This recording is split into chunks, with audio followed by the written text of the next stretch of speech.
Izin Bapak Ibu dan rekan-rekan semua, pagi hari ini perkenankan saya untuk mempresentasikan sedikit dari apa yang inti-intinya, apa-apa yang saya dapat dari Diklat Manajemen Perencanaan Pembangunan Daerah kemarin. Yang pertama adalah dasar hukumnya. Poin-poin pentingnya itu yang sudah saya tebalkan. Pertama, Permendagri 86 tahun 2017 tentang tata cara perencanaan, kemudian Permendagri 90 tentang klasifikasi kode rekening, nomenklatur dan sebagainya, kemudian Permendagri tentang pedoman penyusunan RKPD, dan berujung di keputusan gubernur tentang penyusunan rencana kerja perangkat daerah. Kemudian untuk pendekatan perencanaan pembangunan daerah itu ada dua jenis. Yang pertama dia berorientasi proses, yang kedua berorientasi substansi. Tapi yang biasa kita pakai adalah pendekatan berorientasi proses. Apa aja pendekatannya? Yang pertama, pendekatan teknokratik. Nah, pendekatan teknokratik ini di mana ketika kita menyusun perencanaan itu ada usulan-usulan dari internal seperti perangkat daerah, UKPD, seperti itu. Kemudian yang kedua ada yang namanya pendekatan partisipatif. Jadi dalam perencanaan daerah itu ada usaha pemangku kepentingan seperti CSR, swasta, dan lain-lain. Kemudian yang ketiga ada yang namanya pendekatan politis.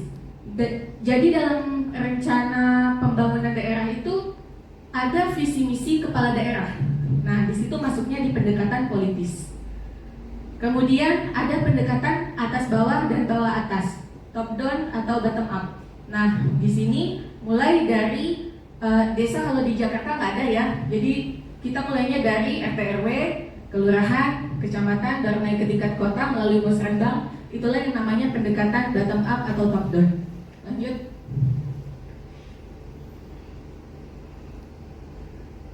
Ini sinkronisasi perencanaan pembangunan daerah. Sebenarnya ini merupakan alur dari sistem perencanaan di tingkat nasional maupun daerah. Yang bagian atas ini yang warna abu-abu kelihatannya sebenarnya bukan abu-abu. Itu adalah rencana susunan yang nasional. Itu untuk di tingkat pusat, mulai dari RPJPN, kemudian RPJMN, RKP, dan RAPBN. Kemudian untuk di tingkat provinsi atau daerah, kita pakai RPJPD dan berujung di RAPBD. Nah, dari RPJPN inilah yang nantinya dipedomannya untuk menjadi RPJPD. Kemudian dari RPJPD itu diturunkan kembali menjadi RPJMD. Nah, ketika suatu daerah punya kepala daerah baru, seperti kita sebentar lagi kita akan punya kepala daerah baru, maka kita akan menyusun ulang RPJMD yang nantinya akan menjadi Renstra, kemudian akan menjadi rencana kerja yang dibuat oleh masing-masing kecamatan yang kita buat 1 tahun sekali. Kemudian dari Renja itulah nantinya turun BPA. Lanjut.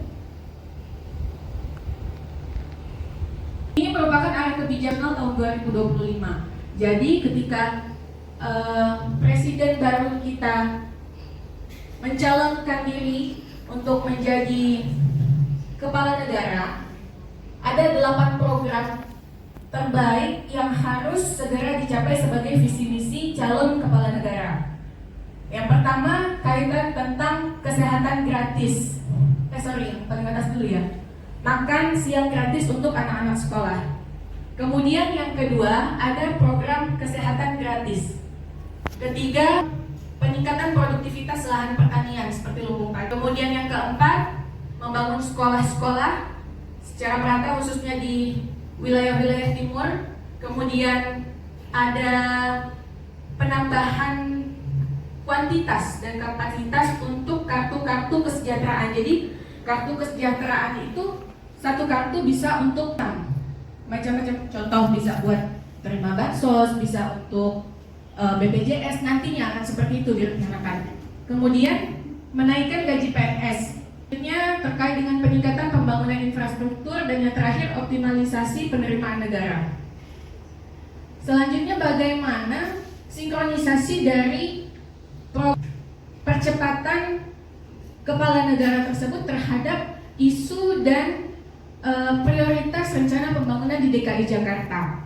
Nah, DKI Jakarta ada beberapa isu yang dari isu tersebut akhirnya terdapat 4 kegiatan yang ingin dicapai oleh Pemprov. Yang pertama, untuk meningkatkan kualitas lingkungan dan infrastruktur kota. Yang kedua adalah akselerasi pertumbuhan ekonomi. Yang ketiga, meningkatkan kesejahteraan masyarakat.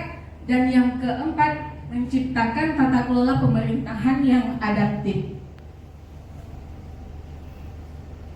Nah, ini prioritas pembangunan Provinsi DKI Jakarta secara sasaran. Jadi, ketika mereka menetapkan peningkatan kualitas lingkungan dan infrastruktur kota, maka mereka akan melakukan hal-hal seperti peningkatan kualitas dan cakupan transportasi publik, kemudian penanggulangan banjir, perbaikan kualitas lingkungan, dan lain-lain Bapak Ibu di sini. Nah, pada akhirnya perencanaan pembangunan itu berujung pada kinerja. Jadi apa aja sih sebenarnya yang dibutuhkan untuk untuk mencapai suatu kinerja yang baik? Jadi yang pertama, faktor-faktor dominan dari kinerja organisasi itu sendiri adalah kinerja suborganisasinya, bagaimana kualitas individunya, kemudian bagaimana proses manajemen internalnya, dan lingkungan internal organisasinya. Itu yang paling utama. Lanjut, mereka menetapkan peningkatan kualitas lingkungan dan infrastruktur kota, maka mereka akan melakukan hal-hal seperti peningkatan kualitas dan cakupan transportasi publik, kemudian penanggulangan banjir, perbaikan kualitas lingkungan, dan lain-lain Bapak Ibu di sini. Nah, pada akhirnya perencanaan pembangunan itu berujung pada kinerja. Jadi apa aja sih sebenarnya yang dibutuhkan untuk untuk mencapai suatu kinerja yang baik? Jadi yang pertama, faktor-faktor dominan dari kinerja organisasi itu sendiri adalah kinerja suborganisasinya, bagaimana kualitas individunya, kemudian bagaimana proses manajemen internalnya, dan lingkungan internal organisasinya. Itu yang paling utama. Lanjut.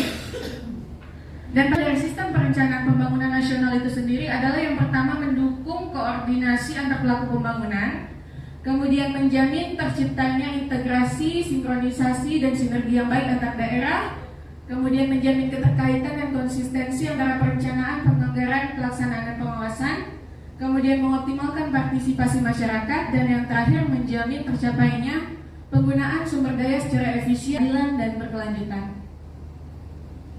Sedang apa bedanya perencanaan pembangunan dengan perencanaan penganggaran? Perencanaan pembangunan merupakan rencana yang disusun untuk khusus untuk kegiatan-kegiatan secara keseluruhan.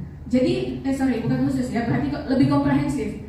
Pembangunan itu lebih komprehensif, sedangkan perencanaan itu merupakan kegiatan yang dikhususkan secara khusus. Di situ adalah anggaran, merencanakan anggarannya. Jadi kalau pembangunan itu keseluruhan. Jadi kalau perencanaan pembangunan itu meliputi Kesra, Ekbang, PEM. Nah, sementara perencanaan penganggaran khusus ke penganggarannya aja. Lanjut.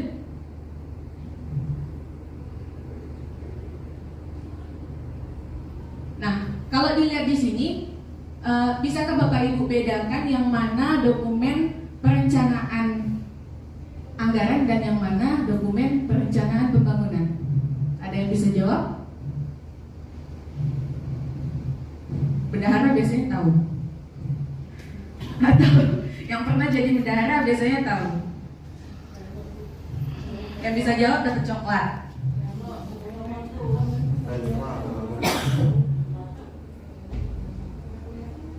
Kelihatan nggak tulisannya? Yang paling atas RPJPD, kemudian RPJMD, RKPD, kemudian KUAPPAS, di bawahnya rancangan APBD, DPA, RKA. yang mana yang merupakan dokumen perencanaan pembangunan dan yang mana yang merupakan dokumen perencanaan anggaran.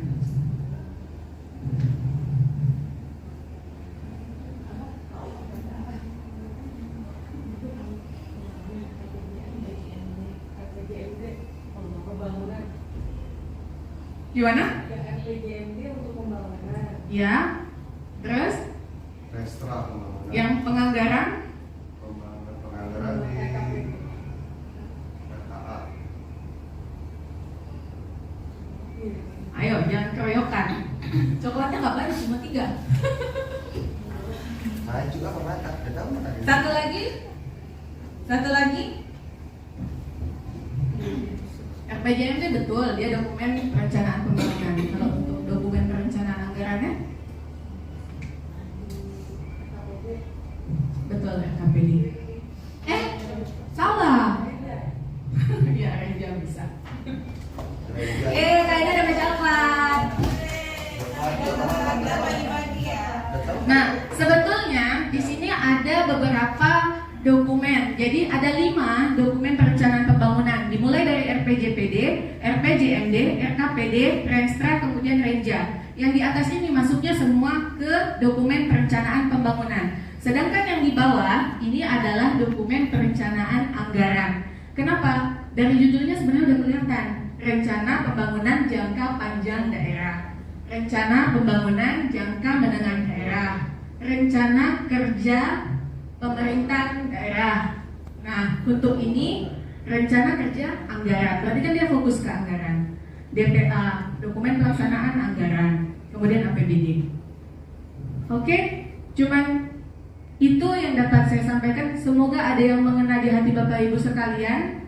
Sekarang coklat saya tinggal 2. Saya ingin mengajukan pertanyaan. Dari apa yang saya sebutkan tadi, adakah yang bisa menyebutkan apa saja prioritas pembangunan DKI Jakarta? Satu aja.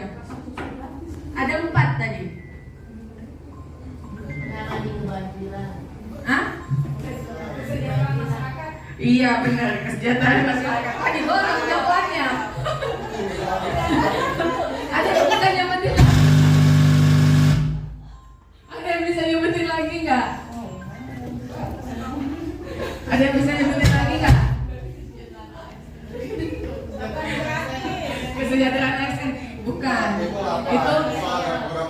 Itu program kepala negara. Jadi apa? Apa? Ulang Bu Baby. Betul, tata kelola pemerintahan yang baik. Coklatnya habis. Ya, terima kasih. Alhamdulillah berarti ada yang mengenal. Jadi ada 4 prioritas. Sekali lagi saya ulangi, ada 4 prioritas program Pemprov DKI Jakarta. Yang pertama kaitannya tentang kesejahteraan masyarakat. Kemudian yang kedua tentang tata kelola pemerintahan. Kemudian akselerasi pertumbuhan ekonomi. Dan yang terakhir untuk meningkatkan infrastruktur dan lingkungan tata kota. Baik, itu saja. Terima kasih atas perhatiannya. Wassalamualaikum warahmatullahi wabarakatuh.